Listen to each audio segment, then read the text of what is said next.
सिंहासन 32 की 9वीं कहानी मधुमलती पुतली की कथा।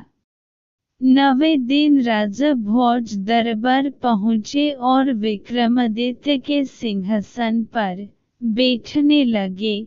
इस बार उन्हें नवी पुतली ने सिंहासन पर बैठने से रोक दिया। उसने कहा, यहाँ बैठने के लिए तुम्हें राजा विक्रमादित्य जैसा होना पड़ेगा।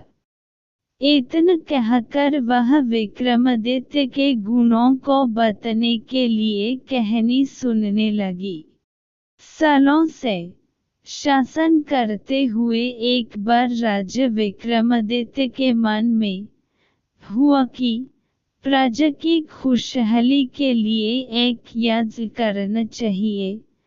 उन्होंने शुभ मुहूर्त देखकर कई हफ्ते तक चलने वाला विशाल यज्ञ शुरू किया। राजा रोज मंत्रों का उच्चारण करके अग्नि में आहुति देते थे। एक दिन यज्ञ के बीच में ही गुरुकुल के एक ऋषि वहां पहुंचे। उन्हें देखकर राजा विक्रमादित्य उठकर उन्हें नमस्कार करना चाहते थे, लेकिन यज्ञ की वजह से वो ऐसा नहीं कर पाए। उन्होंने मन ही मन ऋषि को प्रणाम किया। राजा की विवशता को देखकर उन्होंने विक्रमादित्य को आशीर्वाद दिया। कुछ देर बाद यज्ञ खत्म होने पर राजा ने ऋषि को दोबारा प्रणाम किया और आने का कारण पूछा। ऋषि ने बताया, मेरे 8 शिष्यों का जीवन खतरे में पड़ गया है। वो लकड़ी लेने के लिए जंगल गए थे और तभी वहां 2 राक्षस आए और उन सभी को पकड़कर पहाड़ी की ऊंचाई पर ले गए। शिष्यों को ढूंढते हुए जब मैं वहां पहुंचा, तो राक्षस ने बताया कि उन्हें मां काली के समक्ष बलि के लिए तंदुरुस्त क्षत्रिय चाहिए थे, इसलिए उनके शिष्यों को पकड़े। साथ ही राक्षसों ने चेतावनी दी है कि अगर कोई वहां उन बालकों को छुड़ने के लिए गया, तो वो उन्हें पहाड़ी से फेंक देगा। हाँ, अगर कोई मोटे पुरुष को बलि के लिए लेकर आएगा, तो वो बच्चों को छोड़ देंगे। ऋषि की पूरी बात सुनने और उन्हें इस तरह परेशान देखकर राजा विक्रमादित्य ने उस पहाड़ पर जाने की इच्छा जाहिर की। राजा ने कहा, हे ऋषिवर, मैं क्षत्रिय और हठ-कट्ट दोनों हूँ। वहां जाकर मैं स्वयं मां की बलि बन जाऊंगा और आपके शिष्यों को राक्षस छोड़ देंगे। राजा की यह बात सुनकर ऋषि बहुत हैरान हुए। उन्होंने कहा, ऐसा नहीं हो सकता है। मैंने स्वयं को बलि बनने का प्रस्ताव दिया था, लेकिन राक्षसों ने ठुकर दिया। अब स्वयं राजा की बलि न तो राक्षस स्वीकार करेंगे और न मैं ऐसा होने दूंगा।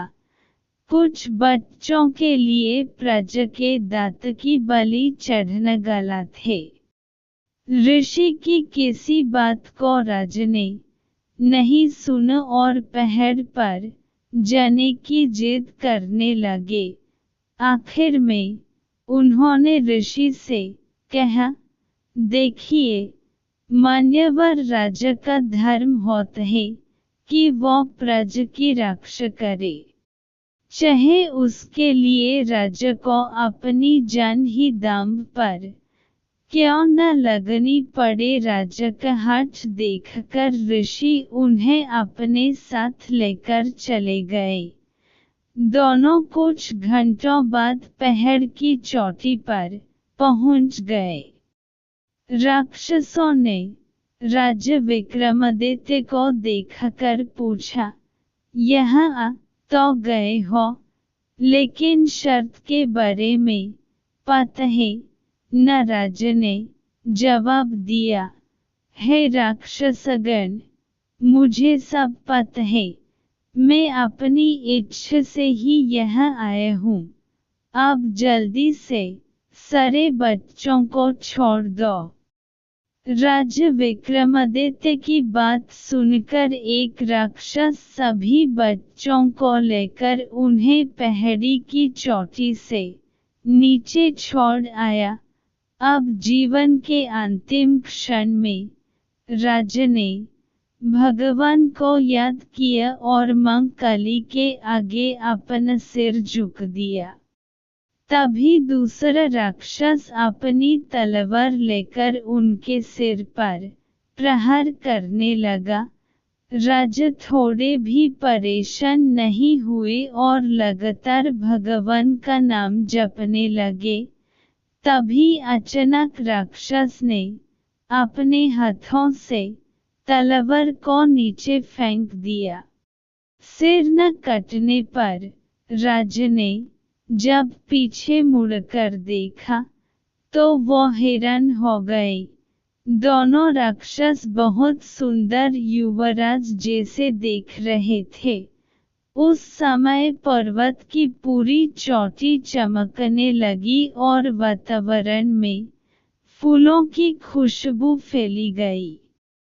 राजा कुछ समझ नहीं पाए और आश्चर्य से उनकी तरफ देखने लगे।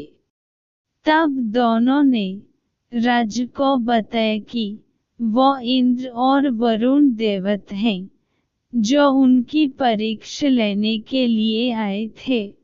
दोनों देवों ने कहा, हमने तुम्हारी बहुत तारीफ सुनी थी, इसलिए देखना चाहते थे कि तुम अपनी प्रजा के लिए क्या कुछ कर सकते हो।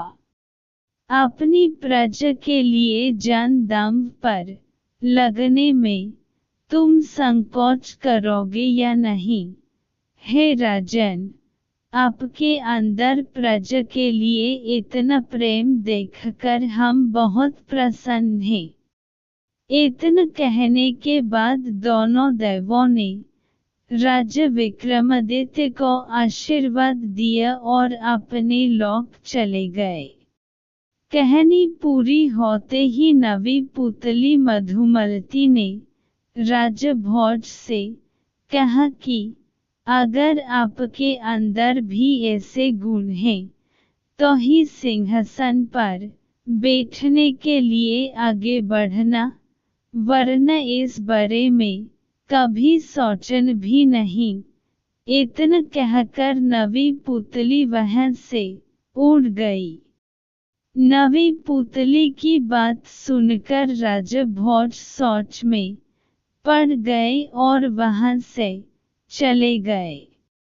कहानी से सीख, हिम्मत और साहस से हर परिस्थिति का सामना करना चाहिए। किसी को मुसीबत में अकेले छोड़ने की जगह उसे उससे बचने की कोशिश की जानी चाहिए।